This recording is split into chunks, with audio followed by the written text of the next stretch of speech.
Bienvenidos a Crossroads, amigos. Primero que nada, me disculpo por no haber estado aquí el viernes. Surgió algo urgente que tuve que atender, pero ya estamos de vuelta y las noticias del fin de semana estuvieron bastante locas, digámoslo así. Miren, para empezar, el Departamento de Seguridad Nacional ahora está retirando los fondos de varias organizaciones no gubernamentales, ONGs, vinculadas a programas que facilitan la inmigración ilegal masiva a Estados Unidos. Y esto implica mucho dinero. Por otro lado, Trump acaba de desatar una guerra comercial global después de aprobar aranceles para Canadá, México y China. Ahora dice que Europa es el siguiente objetivo. Además, la Casa Blanca acaba de declarar el fin de las cirugías de transición y de los medicamentos que se estaban administrando a niños. Muchas noticias. Hoy hablaré sobre estos temas y más. Así que vamos directo al punto. Primero que nada, las ONGs que estaban vinculadas a programas de migración masiva, que facilitaban gran parte de esto, han perdido su financiamiento. Ya no tienen dinero para esos programas. El anuncio lo hizo el Departamento de Seguridad Nacional y ha puesto el foco en las subvenciones y fondos del gobierno que se estaban destinando a esas organizaciones que ayudaban a facilitar la crisis en la frontera. Esto no fue un accidente. Ahora miren, aquí está la recién confirmada secretaria de Seguridad Nacional, Kristi Noem, anunciándolo en Fox News. Vean esto. Hoy estamos anunciando que hemos detenido todas las subvenciones que están siendo mal utilizadas por las ONGs para facilitar la inmigración ilegal a este país. Es increíble la cantidad de cientos de millones de dólares que el gobierno federal ha destinado a ONGs para facilitar esta invasión de nuestro país. Así que he tomado medidas para detener esos fondos, reevaluarlos y asegurarme de que realmente estamos usando los dólares de los contribuyentes de una manera que fortalezca este país y nos mantenga seguros. Miren, acabar con este gasto del DHS significa una gran cantidad de dinero. De hecho, no es solo el DHES, también están hablando de la USAID, que entrega gran parte de esos fondos.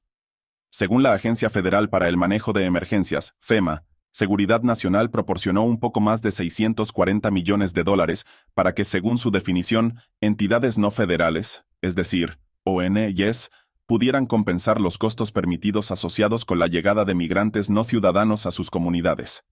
En otras palabras, para estos individuos que llegan en migración masiva, ya sean llamados migrantes o extranjeros ilegales, las ONGs tienen un papel enorme en todo esto. La secretaria de Seguridad Nacional, Kristi Noem, también señaló que muchas de estas infraestructuras en realidad fueron creadas por las ONGs. Vean esto. Lo que ha sido tan revelador es que muchas de estas ONGs en realidad tienen infraestructura y operaciones establecidas en México, del otro lado de la frontera. Ahí les dicen a los inmigrantes ilegales que vayan con ellos y los ayudarán a cruzar la frontera. Así que no solo operan dentro de Estados Unidos, también lo hacen fuera del país para facilitar el cruce de quienes quieren violar nuestras leyes. Miren, si han estado viendo Crossroads desde hace tiempo, ya sabían que esto estaba pasando. Lo hablamos antes, he hablado de esto por un tiempo, es interesante ver cómo ahora llega al centro de la conversación, y lo que estamos viendo ahora es justo lo que estaba investigando. Recuerden que estuve haciendo investigaciones en Panamá, estuve en el tapón del Darién. Toda la llamada crisis fronteriza nunca fue realmente por falta de seguridad en la frontera. Ese era el debate superficial, ¿cierto? Pero enfocar la discusión ahí siempre fue perder de vista el verdadero problema, al menos en mi opinión. Lo que realmente estaba pasando con la crisis fronteriza era esto, se estaba facilitando, al menos en gran parte. Y básicamente hay varios acuerdos internacionales e incluso acuerdos nacionales, programas y otras cosas que estaban permitiendo esto. Uno de los programas que mencioné antes, solo como ejemplo, fue el Pacto Mundial para la Migración. Es un programa de las Naciones Unidas firmado por muchos países, incluido el nuestro. Lo que hizo fue establecer programas globales para facilitar lo que llaman una migración segura y ordenada. Y ahí está otro punto. No sé si ese dinero ha sido detenido, porque gran parte de los fondos pasan primero por las Naciones Unidas y luego se distribuyen a estas organizaciones. Así que las ONGs reciben dinero desde distintos frentes. Todo esto se basó en la idea de que el cambio climático y otros desastres nacionales o globales causarían una migración masiva desde países del tercer mundo hacia países del primer mundo. Básicamente, lo que hicieron fue esto. Crearon redes de ONGs operadas por las Naciones Unidas con supervisión de Estados Unidos o Europa Occidental para facilitar el movimiento masivo de personas. Y eso es lo que estaban haciendo. Lo vi con mis propios ojos cuando estuve en Panamá y cuando hice reportajes en la frontera sur de Estados Unidos. Básicamente, así funciona. En varias partes de Latinoamérica, en estos campamentos de migrantes, hay mapas donde se muestran las rutas. Les indican las rutas de autobuses, les dicen dónde están los puntos de control, les explican dónde pueden recibir servicios. Hay carteles gigantes con esta información, incluso tienen módulos de registro de las Naciones Unidas instalados. Lo vi con mis propios ojos. Vas a los campamentos de migrantes en Latinoamérica, la gente es transportada hasta ahí, hace fila en los módulos de las Naciones Unidas, se registra en los programas. Les entregan carpetas con documentos dentro de portafolios con el logo de las Naciones Unidas. Tengo fotos y videos de esto. Básicamente, lo que hacen es registrarse en estos programas para migración masiva. Y después de registrarse, las ONGs manejan la mayor parte del proceso. Están establecidas a lo largo de toda la ruta. Les proporcionan distintos servicios, atención médica. Existen programas que les dan dinero para gastar. Hay redes de autobuses, todo un sistema armado. Y esto está instalado en toda Latinoamérica, desde el sur de Centroamérica, en Panamá, pasando por todos estos países, cruzando México y llegando hasta la frontera sur de Estados Unidos. Cuando llegan a la frontera sur, pueden usar la aplicación CBP One, que por cierto Trump acaba de desactivar, o simplemente pueden cruzar ilegalmente sin la aplicación, luego se entregan a las autoridades. Solicitan asilo. Y cuando lo solicitan los llevan a campamentos, que muchas veces son administrados por el Departamento de Seguridad Nacional, DHS, y otras agencias de aplicación de la ley. Ahí se registran en este programa y dicen, estoy aquí por asilo. Les enseñan cómo solicitarlo cuando cruzan la frontera. Después, los entregan a una red de autobuses operada por las ONGs dentro de Estados Unidos. Esa red los dirige a toda una cadena de programas ofrecidos por las ONGs, y también por programas estatales locales. Parte de esto, por supuesto, también recibía financiamiento federal. Gran parte de ese dinero venía de los impuestos de los ciudadanos. Y todas esas ONGs que manejaban este sistema acaban de perder su financiamiento. Trump ha cortado el flujo de dinero. Ahora, en esta misma línea, con las ONGs que trabajan en la migración masiva perdiendo su financiamiento gubernamental, también han salido informes sobre varias organizaciones que han estado saboteando los esfuerzos de deportación que ahora están ocurriendo en Estados Unidos. New York Post informó sobre esto. Dice, The Post se infiltró con un equipo de agentes federales de ICE, quienes admitieron que identificar migrantes criminales en la ciudad santuario, donde las autoridades locales tienen órdenes de no colaborar con ellos, y lograr arrestos es como buscar una aguja en un pajar. Dicen que es muy difícil. Añade, para complicar aún más la situación, activistas locales, legisladores y administradores escolares en Illinois han estado asesorando a migrantes, incluidos criminales acusados de agresiones sexuales, violaciones a la ley de armas y delitos aún más graves, sobre sus derechos y cómo evadir a los agentes de ICE. Les enseñan cómo evitar a las autoridades. Incluso los que han sido detenidos actúan con bastante descaro. Miren, veremos qué sucede con esto. Tom Homan, el encargado de la política fronteriza de Trump, ha dicho que buscará presentar cargos criminales contra quienes intenten bloquear o interferir con las deportaciones. Si nos alejamos un poco y vemos el panorama general, apenas llevamos un par de semanas con esto. Parece que ha pasado más tiempo, pero solo han sido 2 semanas. Aún está por verse si Tom Homan cumplirá con su palabra de presentar cargos criminales contra estas personas. Tal vez lo haga, tal vez no. Pero recuerden, apenas llevamos 2 semanas en esto. Ahora, en otras noticias, ha comenzado una guerra comercial global, y esto es algo muy grande. Donald Trump impuso los aranceles que había estado mencionando antes para Canadá, México y China. Estos aranceles están relacionados con la trata de personas, la migración masiva y el tráfico de drogas. Trump culpa, al menos en parte, a estos países por permitir que esto ocurra. También dijo que pronto impondrá más aranceles a otros países. Ahora con esta situación, Canadá, México y China están imponiendo aranceles en represalia a productos de Estados Unidos. De hecho, Canadá acaba de responder con un arancel del 25% a ciertos productos estadounidenses. The Epoch Times reportó lo siguiente. El presidente Donald Trump firmó una orden para imponer un arancel del 25% a productos de Canadá y México, y un impuesto adicional del 10% a productos de China. Curiosamente, China recibió un trato un poco más suave en este aspecto. El informe señala que Trump dijo que los aranceles fueron impuestos por la Agencia Internacional de Emergencia, el sábado por la noche. Después de semanas de especulación, la Casa Blanca impuso estos impuestos en represalia por el fentanilo ilegal que estos países han permitido que se distribuya en nuestro territorio, según la secretaria de prensa de Trump, Karoline Leavitt. Ella también afirmó que, si estos aranceles se mantienen, afectarán aproximadamente $1.6 billón en comercio anual entre los países de América del Norte, incluyendo el petróleo crudo. Esto, por cierto, representaría un gran impacto en el gasto excesivo de Estados Unidos. Recuperamos mucho de lo que hemos estado perdiendo. El informe señala que Estados Unidos importa alrededor de 4.500.000 barriles de petróleo de Canadá. Algunos dicen que Canadá simplemente puede venderlo en otro lado, pero en realidad, no es tan fácil. Les cuesta encontrar otros compradores, lo que significa que les será difícil conseguir ese dinero en otro lugar que no sea Estados Unidos, así que probablemente estarán desesperados por negociar un acuerdo. De hecho, hoy mismo México y Canadá tienen programado hablar con Trump. Veremos qué pasa con eso. El informe también menciona que el presidente Trump dijo a los reporteros que probablemente reducirá los aranceles al crudo al 10%, pero solo si son muy amables con él en la reunión de hoy. Veremos cómo les va.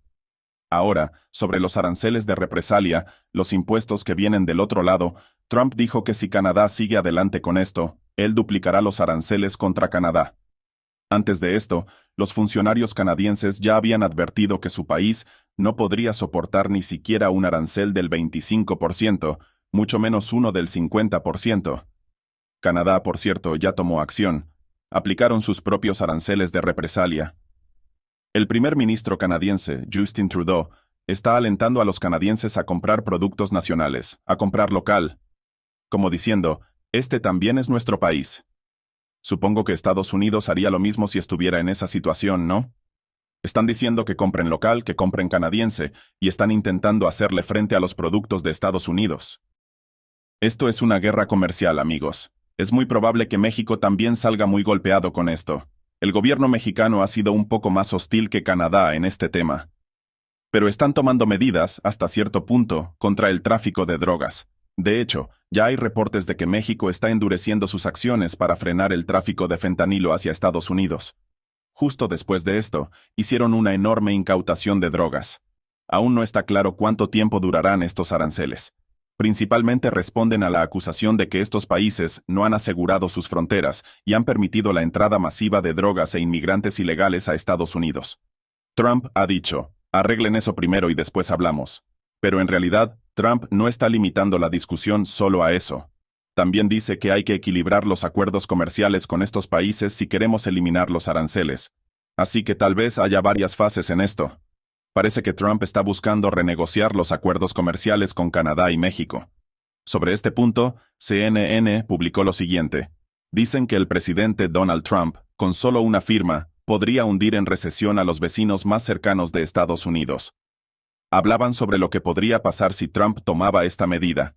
Trump, en su primer día en el cargo, insinuó que podría hacerlo. Y ahora lo hizo. Amenazó con imponer un arancel del 25% a todos los productos de México y Canadá el 1 de febrero, en respuesta a lo que considera una falta de seguridad fronteriza, incapacidad para detener el tráfico de drogas y la llegada de migrantes a Estados Unidos. También señala que el aumento de los aranceles sobre Canadá y México podría desatar una guerra comercial total dentro de la economía profundamente interconectada de América del Norte. Estamos viendo eso ahora. Durante décadas, se han construido cadenas de suministro delicadas que han estrechado los lazos entre estos países. Y aquí viene la parte importante. Dicen que esto sería una apuesta arriesgada para Trump, con enormes implicaciones para todo el continente. También sería una prueba para los 3 países vecinos, todos con gobiernos nuevos o en transición.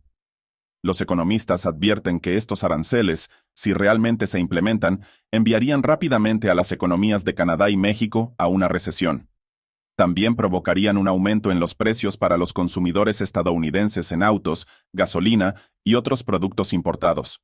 Y algo clave, Estados Unidos compra mucho combustible y electricidad de Canadá.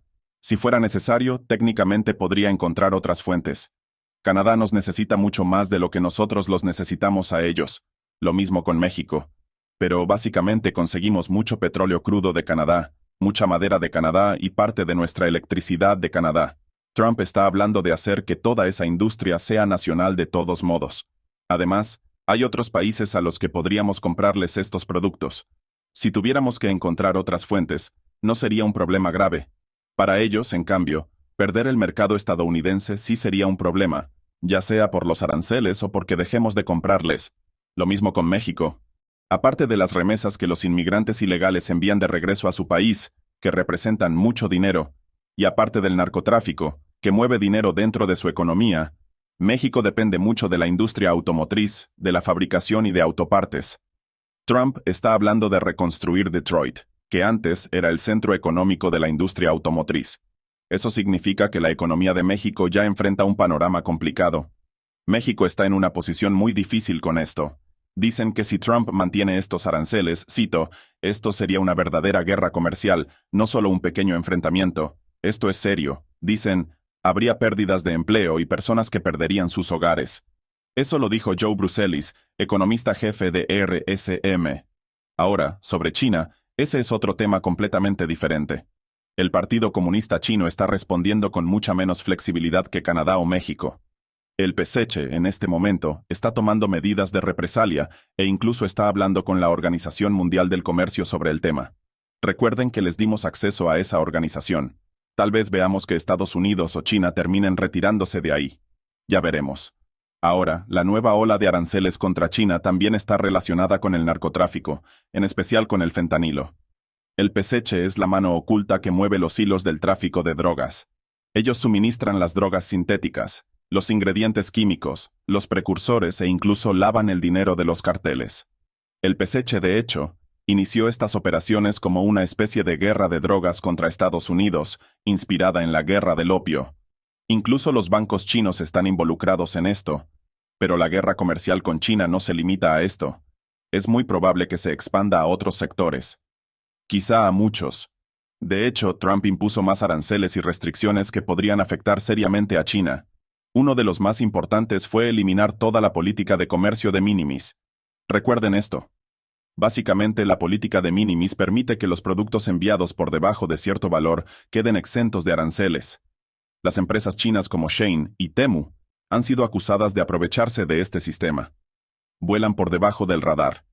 Usan este sistema para evadir costos. Lo que hacen es enviar productos directamente desde sus fábricas en China a los consumidores en otros países.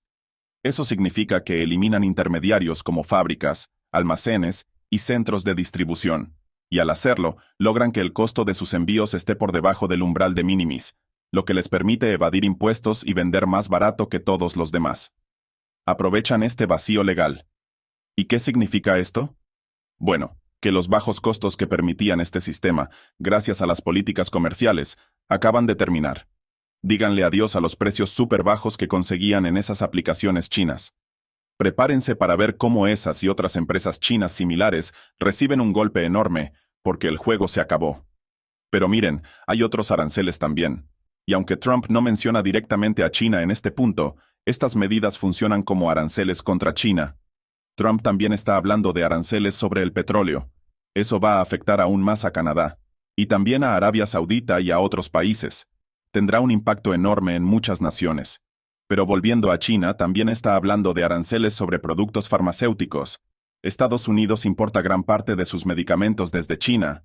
También impondrá restricciones a los semiconductores. Eso afectará a Taiwán, pero no al Partido Comunista Chino. Trump quiere que gran parte de esa producción sea nacional. Recuerden que está en conversaciones con la empresa taiwanesa de semiconductores, TMC, para construir fábricas en Estados Unidos. Esto probablemente los obligará a empezar a producir semiconductores dentro del país. Pero además, Trump también quiere dificultar el acceso de China a estos componentes. Esto va a tener un gran impacto en ellos, y hay más. Esto es solo la punta del iceberg de lo que viene. Va a sacudir muchas cosas, incluso en Europa. The Hill reportó lo siguiente. El presidente Trump prometió el viernes imponer aranceles masivos sobre chips semiconductores, productos farmacéuticos, acero, aluminio, petróleo y gas. Trump señaló que planea imponer aranceles sobre el petróleo y el gas a partir del 18 de febrero. Recuerden que ya impuso aranceles a Canadá, de donde obtenemos petróleo. Y hay más en camino. También dijo que impondrá un arancel del 10% sobre el crudo canadiense a partir del sábado, lo cual ya hizo, mientras que otros productos podrían recibir un arancel del 25%. Además, insinuó que habrá más aranceles en las próximas semanas, aunque no dio fechas exactas. Será una sorpresa. Trump también dijo a los reporteros en la oficina oval que, y cito, «absolutamente colocaré aranceles sobre los productos de la Unión Europea». Y agregó, «nos están tratando muy mal», refiriéndose a la UE. El informe señala que estas amenazas de Trump se dieron un día antes de que su administración implemente los aranceles sobre productos de Canadá, México y China. Y esto está trayendo consigo muchas otras repercusiones. Trump dice lo siguiente. Miren, Europa restringe la mayoría de nuestros productos. Estados Unidos no puede exportar muchas de sus mercancías a Europa. Lo mismo pasa con Canadá, donde nuestros bancos no pueden operar. Muchas de nuestras empresas no tienen permiso para operar en Canadá. Pero aquí sí dejamos que ellos operen, incluyendo TD Bank, que, según dicen, pudo haber estado involucrado en lavado de dinero para los carteles de la droga. Al menos, es de lo que se les está acusando. Veremos qué pasa con eso, pero así están las cosas. Ahora, volviendo al tema de los aranceles a China, recuerden que Trump no impuso sanciones muy duras contra ellos. Puso un 25% a Canadá y México. A China le impuso solo un 10%. Estamos viendo lo que podría ser el inicio de una gran guerra comercial entre Estados Unidos y China. Esa es la más importante. El PSC ya está hablando de imponer aranceles de represalia, e incluso está considerando presentar quejas internacionales, incluyendo ante la Organización Mundial del Comercio. Pero la realidad es esta. Lo que estamos viendo probablemente sea solo el comienzo, no el final. Recuerden, detrás de todo esto están las ambiciones de Trump de recuperar el control del Canal de Panamá. La influencia del PSC ahí es una gran preocupación.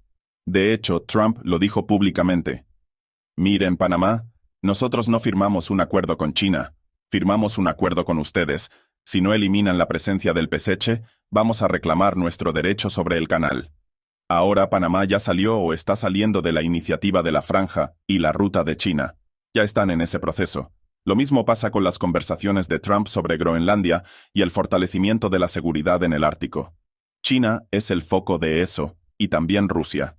Ahora, en un tema relacionado con el comercio global, la gran preocupación de muchos, y es una preocupación legítima, es que el PSC podría intentar aprovechar los mayores costos que ahora estamos imponiendo a otros países que hacen negocios con nosotros, con Estados Unidos. El PSC podría tratar de llenar ese vacío y decirles, si no quieren comerciar con Estados Unidos, comercien con nosotros. Ese es el riesgo de esta guerra comercial global que está comenzando, pero por otro lado, el PSC también está enfrentando sanciones y aranceles a nivel mundial, incluyendo desde Europa, Latinoamérica y muchas otras regiones. El régimen comunista ya ha estado explotando el comercio global. Han estado usando estas tácticas desde hace tiempo. Han subestimado a otras industrias con robo de propiedad intelectual, robando datos, subsidiando sus empresas para vender por debajo del costo y sacar del mercado a sus competidores. Han utilizado el soborno con líderes extranjeros y empresarios de otros países, y han usado muchos otros métodos para llevar a cabo su propia guerra comercial contra el mundo. El PSC también ha manipulado su moneda para obtener ventajas. Han hecho de todo. Pero, ¿qué pasa cuando un régimen basa su sistema económico en explotar al mundo lo más que pueda? ¿Y qué sucede cuando incluso esa explotación masiva deja de funcionar? Internamente, ya enfrentan una crisis inmobiliaria, una crisis bancaria, la salida de fábricas del país y el cierre de muchas de las lagunas legales que solían aprovechar. Entonces, ¿qué ocurre si además de todo eso, empiezan a enfrentar sanciones y aranceles a gran escala desde el extranjero? ¿Qué pasa si los principales países de los que se han aprovechado declaran al mundo que no van a permitir más abusos, como lo está haciendo Estados Unidos ahora y, en menor medida, Europa? Lo que ocurre es que el PSC se enfrenta a la posibilidad muy real de una crisis económica de gran magnitud. Y ahí es donde están ahora, ahí es donde están las cosas para ellos en el futuro inmediato. Y curiosamente, en lugar de intentar negociar, están redoblando la apuesta.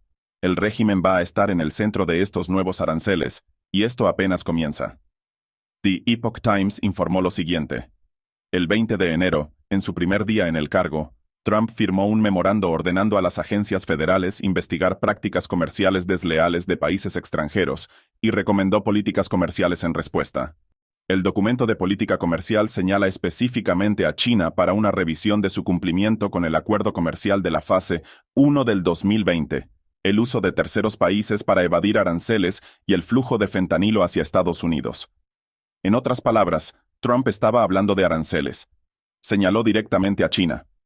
Trump también ordenó una evaluación del impacto de la transferencia forzada de tecnología por parte de China, es decir, el robo de datos y propiedad intelectual. Quiere analizar sus efectos en las cadenas de suministro industriales de Estados Unidos y una reevaluación del estatus comercial preferencial de China con Estados Unidos, lo que se conoce como relaciones comerciales normales permanentes. Eso significa que podrían perder ese estatus especial. Al día siguiente, el presidente amenazó con imponer un arancel universal del 10% a todos los productos chinos a partir del 1 de febrero.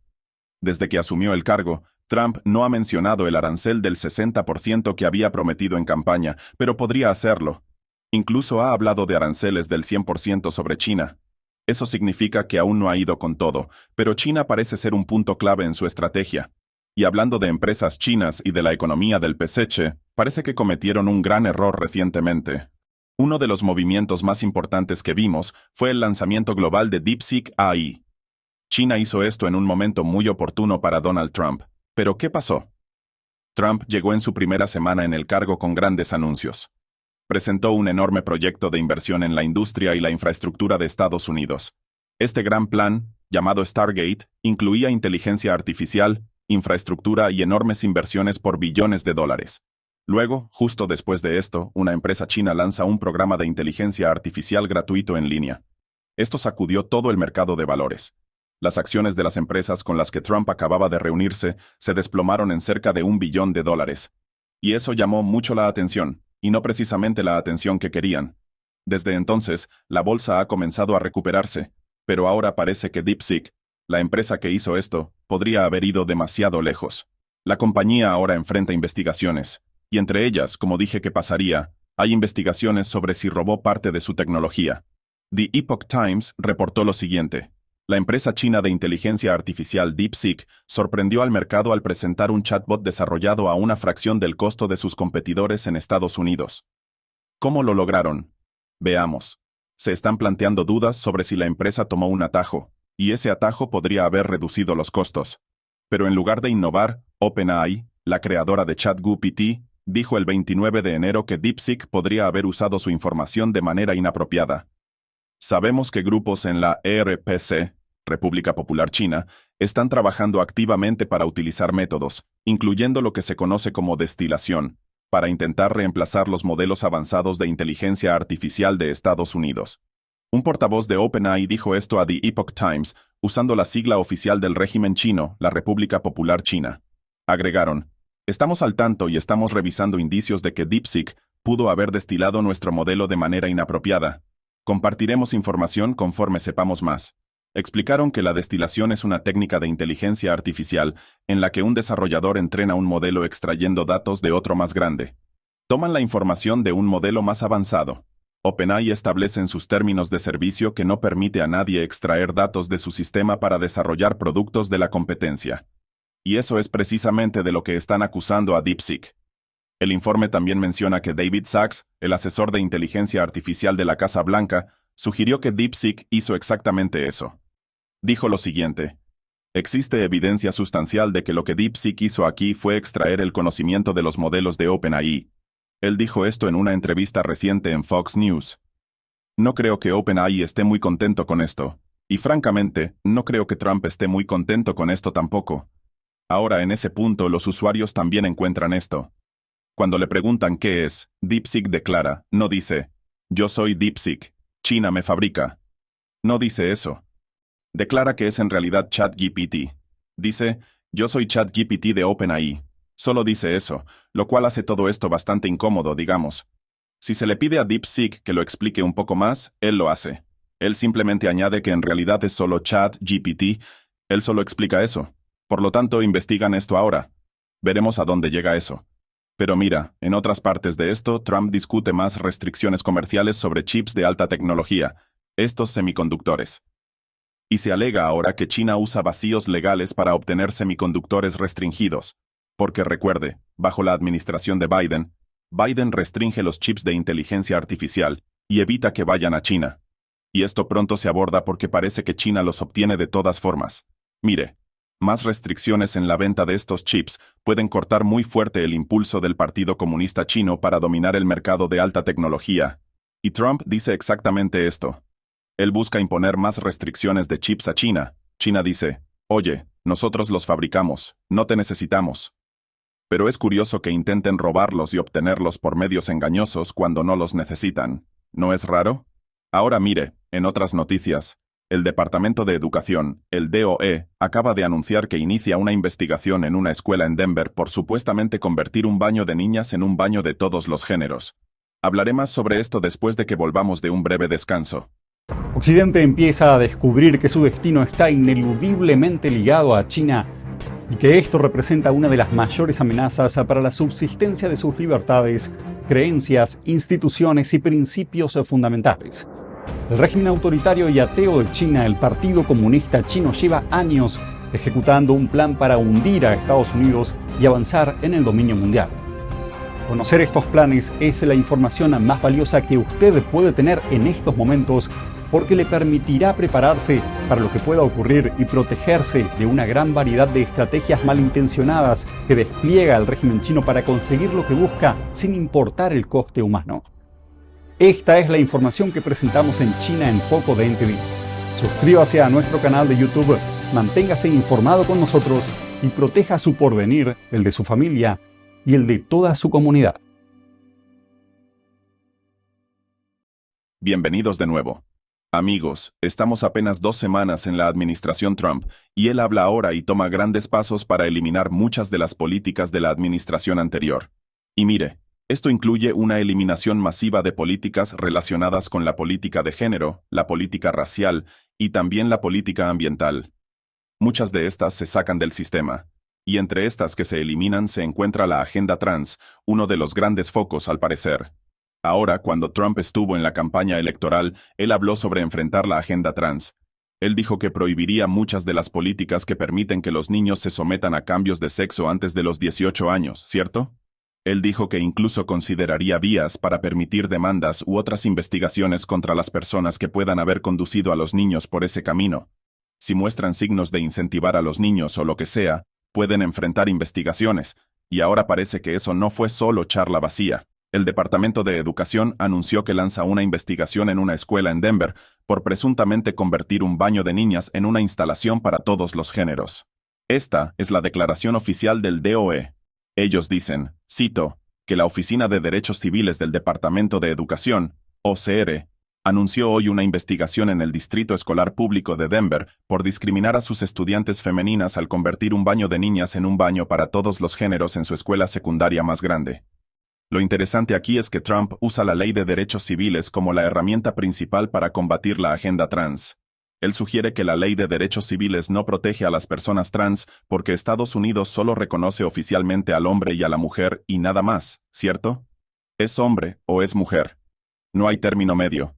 No hay nada fuera de eso. Y así, cualquier cosa que viole los derechos civiles de hombres o de mujeres puede ser una violación legal, lo que significa la mayoría de las políticas trans.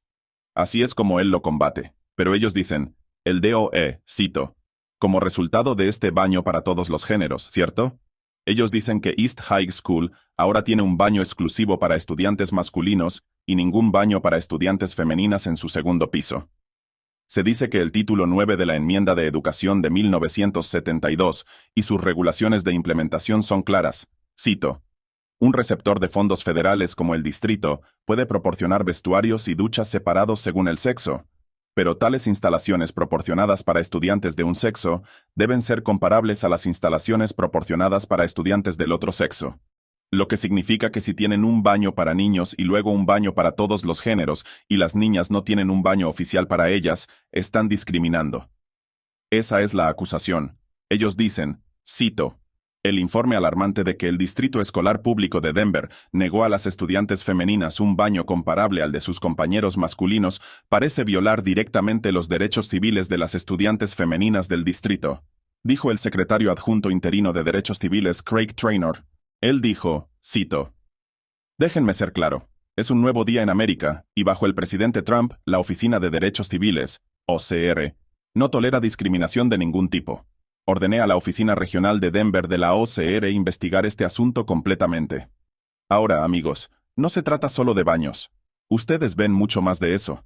Hombres jugando en deportes de mujeres, lo cual causa lesiones graves a muchas de las mujeres que practican estos deportes porque un hombre grande y brusco las golpea. También se trata del tema de las cirugías de transición y de los medicamentos que se administran a los niños para ello. Y la Casa Blanca declara que esto terminará pronto. Esta es la declaración oficial, el 28 de enero, dice, cito, en todo el país hoy, profesionales médicos mutilan y esterilizan a un número creciente de niños impresionables bajo la afirmación radical y falsa de que los adultos pueden cambiar el sexo de un niño mediante una serie de intervenciones médicas irreversibles. Amigos, esta es una declaración de la Casa Blanca. Continúan afirmando, cito, esta tendencia peligrosa será una mancha en la historia de nuestra nación y debe terminar. Incontables niños pronto lamentan haber sido mutilados y comprenden la tragedia espantosa de que nunca podrán concebir sus propios hijos o amamantar a sus hijos. Además, las facturas médicas de estos jóvenes vulnerables pueden aumentar durante toda su vida, ya que a menudo quedan atrapados con complicaciones médicas permanentes, una guerra perdida contra su propio cuerpo y, trágicamente, la esterilización. Por ello, es política de los Estados Unidos no financiar, patrocinar, promover, asistir o apoyar la llamada transición de un niño de un sexo a otro. Y hará cumplir rigurosamente todas las leyes que prohíben o limitan estos procedimientos destructivos y que cambian la vida, lo que significa que ya terminan. Y esto ya tiene efecto. Los hospitales en todo Estados Unidos, en todo el país, empiezan a detener los programas de transición de género para niños. Quizás debe tener 18 años o más si realmente quiere hacerlo, ¿cierto? Pero también es posible que veamos investigaciones sobre cómo se hacían. Trump dijo que lo haría, y que investigaría si algún niño fue engañado o perjudicado por esto. Otra cosa que Trump dice que hará, y tampoco se detiene allí. Las agencias federales también persiguen algunos de los diferentes programas de género, entre otros. Un ejemplo de esto, uno de muchos en realidad, es que las agencias federales han enviado alertas al personal de que ya no pueden incluir elementos como los pronombres de género en sus firmas de correo electrónico. ABC News dijo esto. Empleados en varias agencias federales recibieron la orden de eliminar los pronombres de sus firmas de correo electrónico para el viernes en la tarde, según memorandos internos obtenidos por ABC News, que citaban 2 órdenes ejecutivas firmadas por el presidente Donald Trump en su primer día en el cargo, las cuales buscan frenar los programas de diversidad e inclusión en el gobierno federal. Dice que además se instruyó a los empleados que retiren los pronombres de todo, desde solicitudes de subvención del gobierno hasta firmas de correo electrónico en todo el gobierno y en los departamentos, según informaron fuentes a ABC News. Dice que los empleados del Departamento de Energía, DOE, que recibieron un aviso similar el jueves, se les indicó que esto se hizo para cumplir con los requisitos de la orden ejecutiva de Trump, que exige eliminar el lenguaje de diversidad, equidad e inclusión, DEI, en las comunicaciones y publicaciones del discurso federal. Todo esto ya termina, amigos. Dicho esto, denle me gusta, dejen un comentario. Pasemos a algunas preguntas. Veamos aquí. Muy bien. Antes de eso, noticias de última hora, amigos. Trump dijo que alcanzó un acuerdo para retrasar los aranceles a México por un mes. México tiene una ventana de un mes para... No sé cuál será el acuerdo en términos de lo que deben hacer, pero tienen un mes. Los aranceles están en pausa para México. Veremos qué sucede con Canadá a continuación y si China hace algo también. Pero esas son noticias de última hora. Esto es lo que dice. Permítanme leerlo. Esto es de The Epoch Times. Dice que el presidente de Estados Unidos, Donald Trump, y la presidenta de México, Claudia Sheinbaum, anunciaron el 3 de febrero que alcanzaron un acuerdo para retrasar los 25% de aranceles estadounidenses a productos mexicanos que debían entrar en vigor el martes. Dice que Sheinbaum afirmó en X que México y Estados Unidos acordaron una serie de compromisos en los que México enviaría de inmediato a 10,000 miembros de su Guardia Nacional a la frontera entre Estados Unidos y México, focalizados en el tráfico de fentanilo ilícito. Dice además que Trump dijo en una publicación en redes sociales que los soldados mexicanos se designarán específicamente para detener el flujo de fentanilo y de inmigrantes ilegales en nuestro país. La pausa de un mes permitirá negociaciones encabezadas por el secretario de Estado Marco Rubio, el secretario del Tesoro Scott Bessent y el secretario de Comercio Howard Lutnick, y altos representantes de México, dijo Trump. Grandes noticias, amigos. Ahora, en ese mismo punto, también hubo informes de que los cárteles mexicanos han emitido amenazas abiertas contra funcionarios estadounidenses y, ya saben, contra agentes en la frontera, incluyendo ataques con drones e incluso permitiéndoles disparar contra nosotros. Eso es mucho más polémico para los cárteles mexicanos. Es menos polémico para los soldados mexicanos. Y así se puede ver una especie de guerra entre los cárteles y ellos. Por otro lado, históricamente los cárteles no han querido hacer cosas que afecten a Estados Unidos, de forma que provoquen la fuerza de Estados Unidos contra ellos. Y esto será muy interesante de observar en cuanto a si los cárteles hacen una pausa en sus acciones y cómo manejan la situación, sobre todo porque Trump ahora los ha designado como organizaciones terroristas. Y aún con los inmigrantes ilegales. Miren, amigos, en Estados Unidos, cuando llegan aquí, los tratamos con delicadeza. No se les trata así en México. Si llegan personas de Guatemala o de Venezuela a México tratando de inmigrar ilegalmente y comienzan a afectar la forma de vida básica de los mexicanos, incluyendo el riesgo de que se destruya su economía, no serán tratados bien por el pueblo mexicano. Puedo casi garantizarles esto. Quizás no por la gente común, pero sí los cárteles en especial y el gobierno. Probablemente no serán tratados muy bien, y eso será algo importante de observar también.